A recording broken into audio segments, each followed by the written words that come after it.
오늘 함께 읽은 말씀은 우리에게 큰 힘과 위로가 되는 말씀입니다. 하나님은 언제나 택한 백성들에게 힘을 주시고 능력을 주시고 오늘 31절 말씀처럼 독수리가 날개치며 올라감 같은 그런 새 힘을 허락하시는 줄로 믿습니다.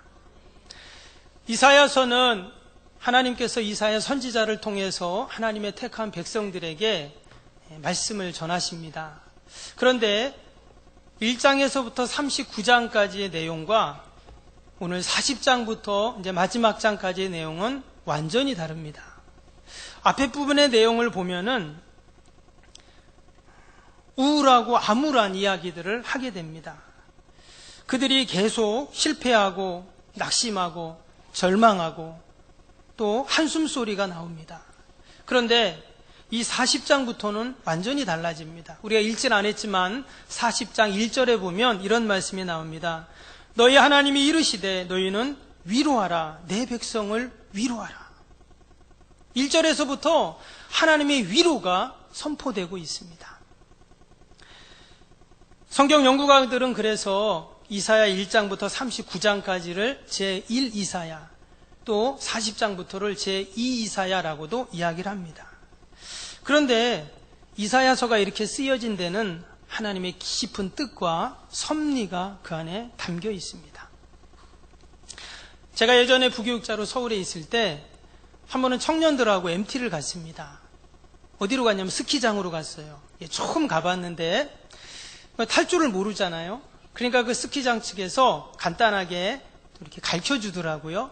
그런데 간단하게 강습을 하는데 뭐를 가르쳐 주냐면 넘어지는 법을 가르쳐 줍니다. 왜냐, 스키를 타면 하도 많이 넘어지니까 처음에 가르쳐 주는 게 넘어지는 거예요. 그래가지고 정말 타보니까 얼마나 많이 넘어졌는지 몰라요. 근데 미리 넘어지는 연습을 하니까 하나도 안 아픈 거예요. 다치지 않았습니다. 여러분, 유도를 배우면 뭐부터 배우는지 아세요? 낙법부터 배웁니다. 잡아가지고 집어 던지는 것부터 배우는 게 아니라 내가 넘어졌을 때 어떻게 안 다치는가를 먼저 배우죠. 여러분, 꼰투를 배울 때는 어떨까요? 맞는 것부터 배웁니다. 먼저 맞아가지고 맷집을 키운 다음에 그 다음에 상대편이 때리는 것을 피하는 것을 배우고 그 다음에 때리는 것을 배운다고 합니다. 여러분, 노련한 축구 선수는 공만 잘 차는 것이 아니라 상대편의 그 태클을 잘 피하는 것을 아는 선수이죠. 왜냐하면 상대편이 태클을 하고 그렇게 들어올 때 잘못하면 부상을 당하게 됩니다. 그래서 오랫동안 명성을 유지하고 선수 생활하는 그런 선수들을 보면 부상이 적죠. 왜냐? 공도 잘 차지만 상대방의 그 태클과 공격으로부터 잘 피하기 때문입니다. 여러분, 때때로 우리의 인생도 마찬가지입니다. 쓰러질 때가 있고 또 넘어지고 지치고 피곤한 우리의 삶이 얼마나 많습니까? 근데 우리가 그때마다 쓰러져서 일어나지 못한다면 아마 이 자리에 계실 분은 아무도 없을 것입니다. 때문에 우리가 때로는 넘어져도 또 때로는 쓰러지고 지쳐도 여러분, 그것이 다 무익한 것이 아니라 여러분, 때로는 유익한 줄로 믿습니다. 시편 119편 67절에 보면 고난당하기 전에 내가 그릇 행하였더니 이제는 주의 말씀을 지키나이다 했습니다. 고난당하는 것이 내게 유익이라 이로 말미암아 내가 율례를 배우게 되었나이다 했습니다. 고난당하기 전까지는 내가 하나님의 말씀을 온전히 지키지 못했지만 고난을 당해보니까 실패하고 쓰러져 보니까 하나님의 말씀을 알게 되었다는 거예요. 때문에 그가 당한 고난은 무엇입니까? 유익이다라는 것입니다. 왜 고난당하는 것이 유익인가? 또 고난을 피해가는 것이 유익이지 왜 고난당하는 것이 유익인가? 그 고난을 통해 율례를 배우고 하나님을 두려워하게 되고 하나님을 찾게 되기 때문에 그것이 유익인 것입니다.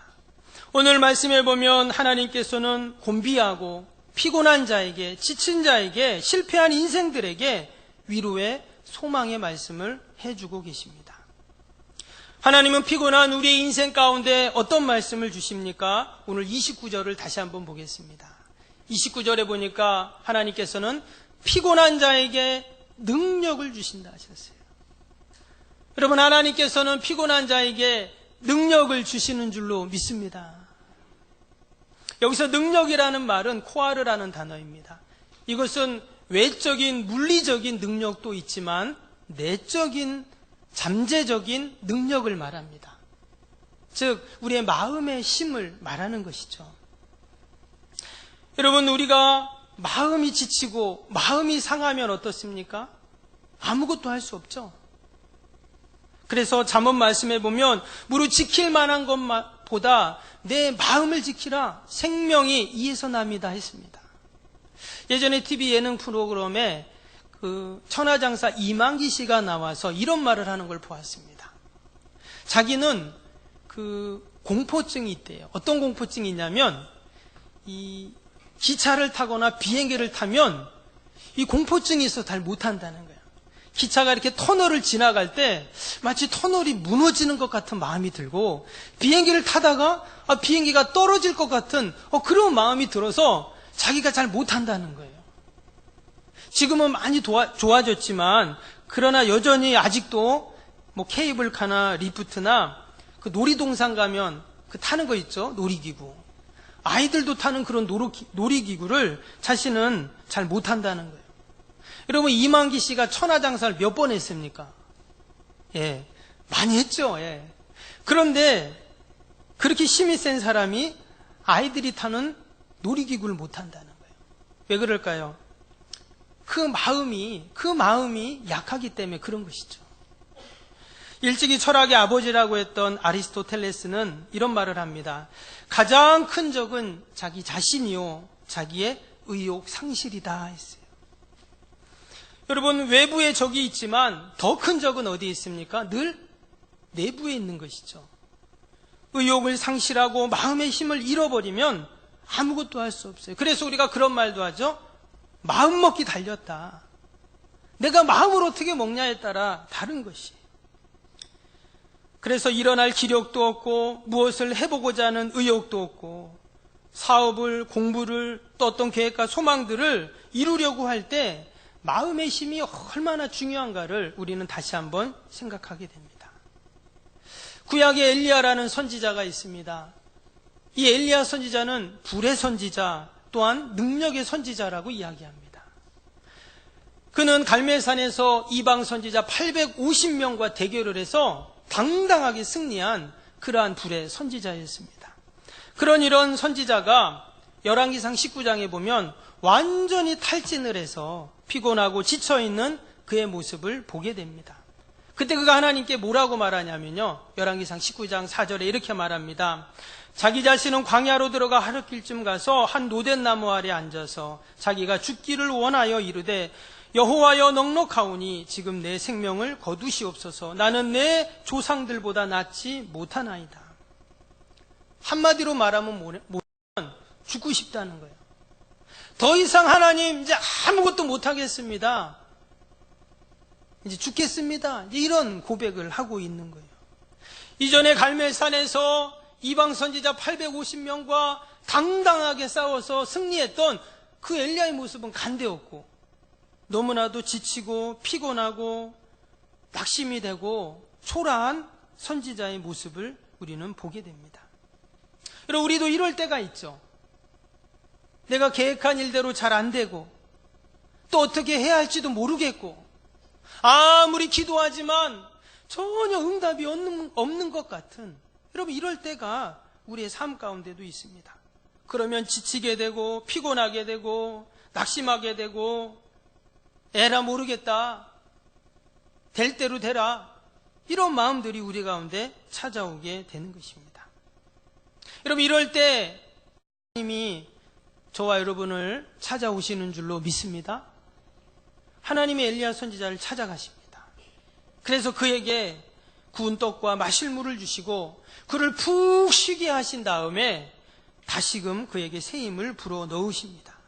하나님이 세미한 음성으로 그에게 다가가셨어요. 그래서 이후로 엘리야는 마음과 그 육신의 새 힘을 얻어서 이전보다 더 힘있게 사명을 감당하게 됩니다. 이처럼 하나님께서는 피곤하고 낙심한 자들에게, 곤고한 자들에게 그 육신과 마음의 새 힘을 공급해 주시는 하나님이신 줄로 믿습니다. 하나님은 결코 택한 백성들을 외면치 않으시고 피곤한 인생들을 찾아오셔서 반드시 위로하시고 힘을 주시는 줄로 믿습니다. 이어지는 29절 다시 한번 봅니다. 하나님께서 피곤한 자에게 능력을 주시며 무능한 자에게 뭘 주십니까? 힘을 더해 주신다고 말씀하셨어요. 여기서 힘이라는 말은 오츠마라는 단어를 썼어요. 이것은 힘과 권능, 또 위에 나오는 능력과 같은 그런 의미입니다. 여기서 무능한 자에게 하나님이 힘을 준다 했죠? 여러분, 무능하다는 게 뭘까요? 제대로 일을 할 수 없는, 어떤 일을 감당해 나갈 수 없는 그러한 모습을 우리는 무능이라고 이야기를 합니다. 다른 번역 성경본을 보니까 뭐라고 되어 있냐면 힘이 빠진 사람에게 힘을 주시고 기진한 사람에게 기력을 주시는다, 이렇게 나왔어요. 기력이 다 빠져가지고 쑥 늘어진 그런 사람에게 하나님께서 기력을 더하신다는 거예요. 여러분, 우리가 의욕을 상실했다 그럴 때 있죠. 그럴 때 힘이 쫙 빠지잖아요. 머리에서 발끝까지 정말 힘이 쫙 빠집니다. 좀 몸이 안 좋아서 병원에 갔어요. 그랬더니 의사가 갑자기 큰 병원에 가야 합니다. 그럼 어때요? 갑자기 힘이 쫙 빠지잖아요. 또 검사를 했더니 재검해봐야 되겠는데요. 그럼 어때요? 또 힘이 쫙 빠집니다. 여러분, 우리에게 이러할 때가 얼마나 많습니까?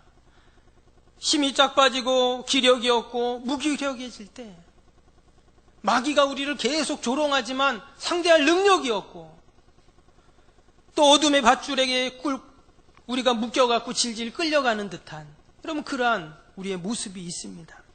이처럼 무능력하고 무기력한 우리에게 하나님은 어떻게 하십니까? 힘을 더해 주신다고 말씀하세요.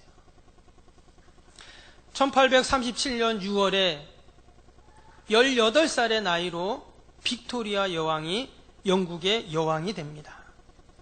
16살 때 그 거대한 영국의 여왕이 되었어요. 그래서 사람들은 다 걱정을 합니다. 어떻게 저 어린 소녀가 이 대영 제국을 다스릴 수 있는가? 다들 걱정을 했어요. 그러나 그 빅토리아 여왕은 무려 64년 동안 영국을 다스리고 더 거대한 대영 제국을 건설하게 됩니다. 그 기간에 얼마나 눈부시게 발전하냐면 그 당시에 산업혁명을 통해서 경제 도약을 하고 민주주의를 확립하게 됩니다. 그래서 전 세계는 영국을 배우게 되고 그때 영국의 문화를 확산시키고 당시에 신을 듣게 됩니다. 도덕과 예절을 강조하게 됩니다. 그래서 이 빅토리아 여왕은 영국의 상징이 되었어요. 어느 날 인도의 한 왕자가 이 빅토리아 여왕을 찾아옵니다. 아니, 어떻게 당신이 이런 거대한 나라를 다스리고 이렇게 세울 수 있었습니까? 물어봤어요. 그랬더니 그 여왕이 탁자 위에 있는 한 권의 책을 가르칩니다. 바로 이것이 그 비결입니다. 여러분, 그 비결이 뭘까요? 그 책이 뭘까요? 바로 하나님의 말씀, 성경이었던 거예요. 그 빅토리아 여왕은 오직 말씀을 통해서 하나님이 주시는 그 힘을 계속 공급받은 거예요. 하나님이 계속 그 능력을 주시니까 그 힘으로 나라를 다스려 갔던 것입니다. 시편 43편 5절에 보면 내 영혼아 내가 어찌하여 낙심하며 어찌하여 내 속에서 불안해하는가? 하나님께 소망을 두라. 그가 나타나 도우심으로 말미암아 내 하나님은 여전히 찬송하리로다. 여러분, 우리가 하나님께 소망을 둘 때 하나님 반드시 우리를 도우시고 우리의 자녀를 도우시고 우리의 일터를 도우시고 우리의 가정을 도우시고, 아멘도 안 하시네요. 하나님이 우리의 교회를 도우시고 분열된 이 나라 이 민족을 도우실 줄로 믿습니다. 하나님은 무능한 자에게 힘을 주신다 했어요. 하나님이 나에게 힘을 주세요. 그래서 내가 그 힘으로 오늘도 살아가는 겁니다. 아침 식사 다 하고 오셨죠? 혹시 안 하신 분도 계실 수 있어요. 근데 여러분, 오늘 아침 안 먹고, 점심 안 먹고, 저녁 안 먹고, 내일 아침 안 먹어보세요. 어떨까요? 죽진 않습니다. 그래도 좀 삽니다. 그러나 계속 안 드시면 어떻게 될까요? 힘이 없죠. 몸이 쫙 체중이 빠지겠죠. 나중엔 죽는 것입니다. 먹어야 살죠. 근데 우리 그리스도인들은, 하나님의 백성들은 하나님이 주시는 힘을 먹어야 돼요. 하나님이 주신 능력을 공급받아야 합니다. 여러분, 그 지혜가 아니고 그 힘과 능력이 아니면 어떻게 살아갑니까? 하나님이 예배의 시간에, 우리의 기도의 시간에 우리의 찬양을 들으시고 하나님께서 그러한 힘과 은혜와 능력을 공급해 주시는 줄로 믿습니다. 하나님은 피곤한 자에게 능력을 주시고 무능한 자에게 반드시 힘을 주시는 하나님이십니다. 오늘 27절을 봅니다. 27절에 보면 27절입니다. 야곱아 어찌하여 내가 말하며 이스라엘아 내가 이르기를 내 길을 여호와께 숨겼으며 내 송사는, 이 송사라는 것은 송사는 내 하나님에게 벗어난다 하느냐. 지금 이 말씀은 하나님이 탄식하시는 그러한 말씀입니다. 하나님이 하도 답답하니까 우리가 답답할 때 가슴 치면서 어이구 답답해, 어이구 답답해, 아프네 너무 세컨 쳐서. 우리 그럴 때가 있잖아요. 지금 하나님께서 이스라엘 백성들을 보면서 어이구 답답해, 어이구 답답해 이러는 거예요. 하나님의 자녀들을 보면서. 어떻게 그 원통한 것이 하나님께서 다 벗어난다고 하느냐 이렇게. 이전 성경에 보면 뭐라고 했냐면 하나님께서 수리하시느냐 이렇게 나왔어요. 이 말은 무슨 말이냐면, 여러분 우리가 TV나 라디오 같은 게 고장나면 어떻게 해요? 전문가에게 가져가서 수리를 맡기잖아요. 하나님께서 우리의 모든 원통한 것을 다 고쳐주신다는 거예요. 수리해 주신다는 거예요. 여러분 우리 인생에 지금 고장난 게 있습니까? 우리의 육신이 고장났습니까? 자녀가 고장났습니까? 내 소망과 계획이 고장났습니까? 하나님이 다 수리해 주신다는 거예요. 하나님께서는 우리의 모든 것을 알고 계십니다. 우리가 태어나기 전부터 우리를 아신다고 말씀하셨어요. 이 말은 장차 일어날 일도 우리는 알 수 없지만 하나님은 다 아신다는 거예요. 우리의 억울한 일도 아시고 우리의 형편을 아시고 우리의 깊은 것까지 하나님은 다 꿰뚫어 보시는 하나님이십니다. 예레미야 20장 17절에 보면 우리의 심장과 폐부를 꿰뚫어 보신다 이렇게 말씀했어요. 그러나 하나님께서 모르는 게 있겠습니까? 하나님 우리의 진실한 마음도 아시고 억울한 누명을 쓰고 힘들어하는 것도 아시고 우리의 모든 형편과 처지를 아시는 그 하나님께서 마태복음 10장 30절에 보면 우리의 머리털까지 세심받으신다고 하신 그 하나님께서 다 해결해 주시고 여러분 도와주실 줄로 믿습니다. 우리의 모든 고장난 것들을 여러분 하나님께 다 올려드릴 수 있기를 바랍니다. 하나님이 반드시 수리해 주시고 여러분 고쳐주십니다. 우리가 지난주에 마태복음 6장 31절에서 33절 말씀 보았죠? 더하시는 하나님. 무엇을 먹을까, 무엇을 입을까, 무엇을 마실까 하지 말라. 이는 다 이방인들이 구하는 것이라. 너희 천부 되신 하나님께서 이 모든 것이 너에게 있어야 할 줄 알지 못하느냐. 그러면서 뭐라 했어요? 먼저 그의 나라와 의를 구하라. 그리하면 이 모든 것을 너희에게 더하시리라. 먼저 그의 나라와 의를 구해라. 그러면 다 해결해 주실 뿐만 아니라 더하신다고 분명히 약속을 해 주셨습니다. 근데 이스라엘 백성들은 어때요? 장차 원망하고 하나님이 우리의 사정을 모르고 외면하신다 이렇게 이야기할 거라는 거예요. 그래서 미리, 아직 이스라엘이 멸망 안 했습니다. 아직 바벨론이 쳐들어온 게 아니에요. 근데 하나님이 미리 이사야 선지자를 통해 말씀을 하시는 거예요. 분명히 니네들이 나중에 바벨론에게 멸망하면 하나님 원망하고 하나님 어디 있냐고 탄식하고 하나님 우리 사정 모른다고 말할 텐데 아니다는 거예요. 하나님이 이미 사정 알고 계세요. 절대 하나님은 택한 백성들을 잊는 법이 없습니다. 오늘 28절을 보세요. 하나님께서 자신을 어떻게 소개합니까? 영원하신 하나님 여호와 땅끝까지 창조하신 자는 피곤하지 아니하시며 곤비하지 아니하시며 명철이 한이 없으십니다. 하나님은 지칠 줄을 모르십니다. 여러분, 우리는 조금만 뭐 해도 어때요? 금방 지치죠. 여러분, 지난밤 늦게까지 무슨 일 해보세요. 오늘 맥을 못 춥니다. 저도 예전에는 안 그랬는데, 조금만 무리를 하면은, 이제 저희도 나이를 조금씩 먹나 봐요. 우리 어르신들 앞에서 번데기 앞에 주름 잡는데 제가, 근데 정말 그렇죠? 점점 나이를 먹으면 먹을수록 어때요? 계속 피곤한 거예요. 지치는 거예요.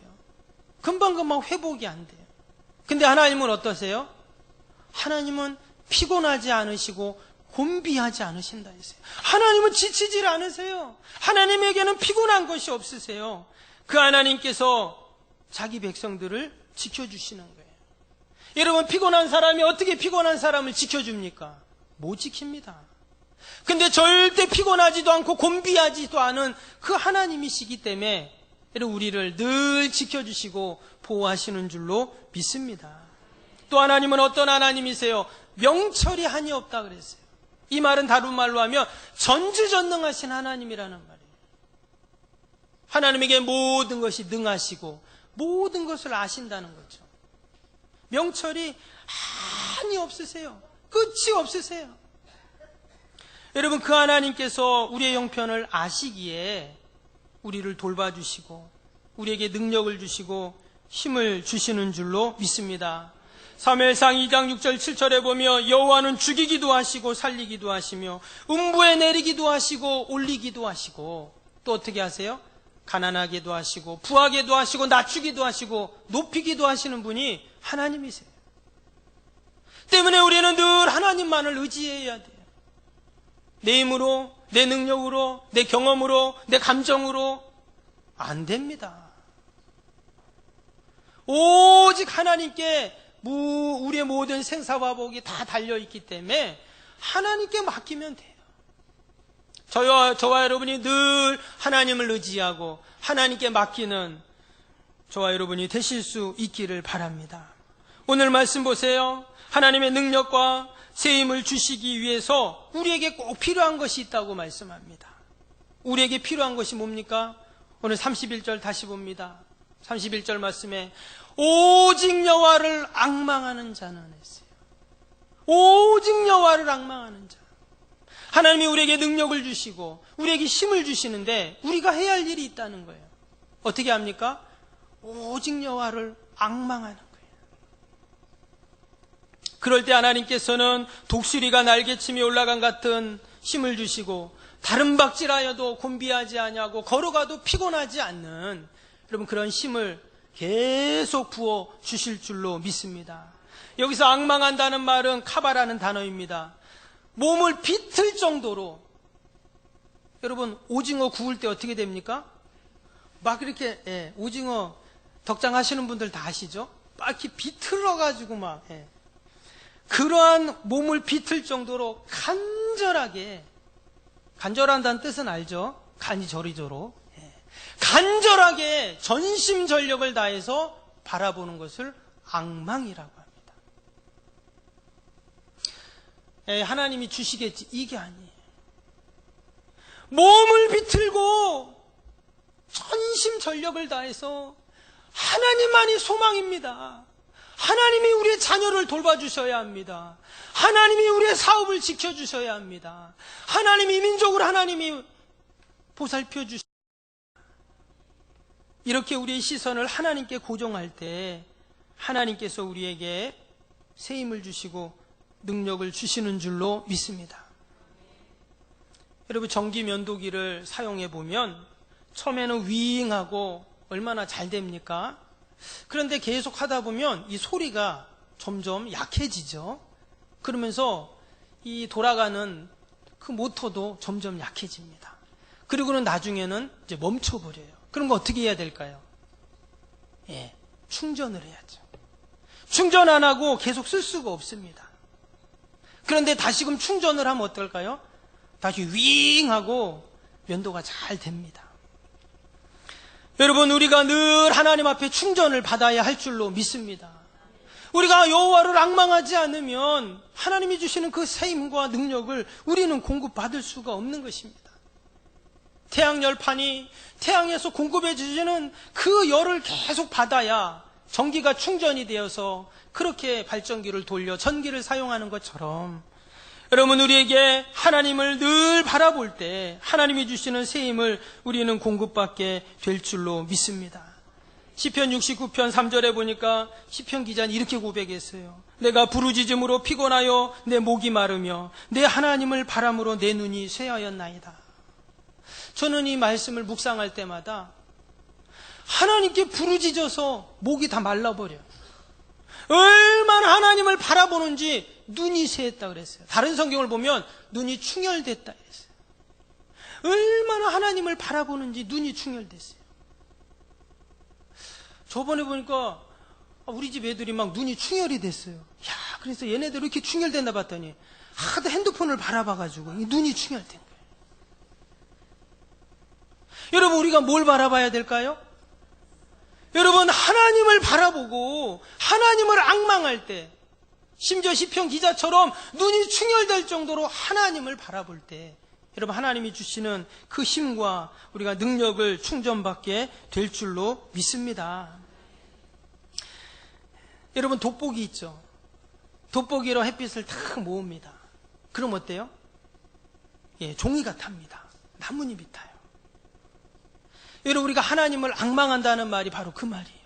마치 돋보기로 햇빛을 탁 모아가지고 그 뜨거운 열로 종이를 태우는 것처럼, 구멍을 내는 것처럼, 우리가 하나님을 온전히 앙망하면 하나님께서 우리에게 그러한 능력과 여러분 힘을, 그런 에너지를 공급해 주실 줄로 믿습니다. 오늘 여호와를 앙망하는 자에게 하나님께서 힘을 주시는데, 그 힘은 어떤 힘이라고 했습니까? 돌수리가 날개치며 올라간 같은 힘이라고 오늘 31절에 했어요. 여러분, 육지의 그 왕은 사자, 호랑이일 것입니다. 근데 하늘의 왕은 뭐예요? 독수리죠. 여러분, 독수리가 날개를 피면은요 3m까지 갑니다. 그 3m 되는 날개를 퍼덕이면서 하늘로 어때요? 그 힘이 어마어마하죠. 마치 하나님이 우리가 하나님을 앙망할 때 하나님이 우리에게 주시는 힘이 그런 힘이에요. 이것은 밥 먹어서 생기는 힘이 아닙니다. 아령을 들어서 생기는 힘이 아니에요. 하나님이 주시는 그런 어마어마한 힘이 있다는 것입니다. 뿐만 아니라 뭐라고 해요? 곤비하지도 않고 피곤하지도 않다. 밭에 가서 좀 일하면 아이고 너무 힘들어요. 또 하루 종일 회사에서 일하고 집에 오면 너무 힘들어요. 피곤해요. 곤비해요. 그러나 여호와를 앙망할 때 어떻게 한다고요? 하나님 걸어가도 피곤치 않고 달려가도 곤비치 않는 그 힘을 하나님이 주시겠다는 거예요. 여러분, 어느덧 나도 모르게 내 입술에서 아이고 피곤해, 아이고 죽겠다. 거기서 많이 듣던 말이죠. 아이고 피곤해, 아이고 죽겠다. 여러분, 지금 우리에게 무엇이 필요합니까? 새 힘이 필요합니다. 근데 그 힘이 어디서 내려오는가? 여호와를 앙망할 때 여러분, 하늘에서 그 힘을 하나님이 허락하시는 줄로 믿습니다. 하나님은 우리의 피곤함과 또 우리의 모든 연약함을 외면치 않으시고 반드시 독수리가 날개치며 올라간 같은 새 힘을 부어 주실 것입니다. 외양간에서 나온 송아지같이 뛰는 힘을 주실 것입니다. 우리가 한 주간도 약속의 말씀 꼭 붙잡고 오직 여호와만을 앙망하며 승리하는 저와 여러분이 되시기를 주님의 이름으로 축원합니다. 기도하겠습니다.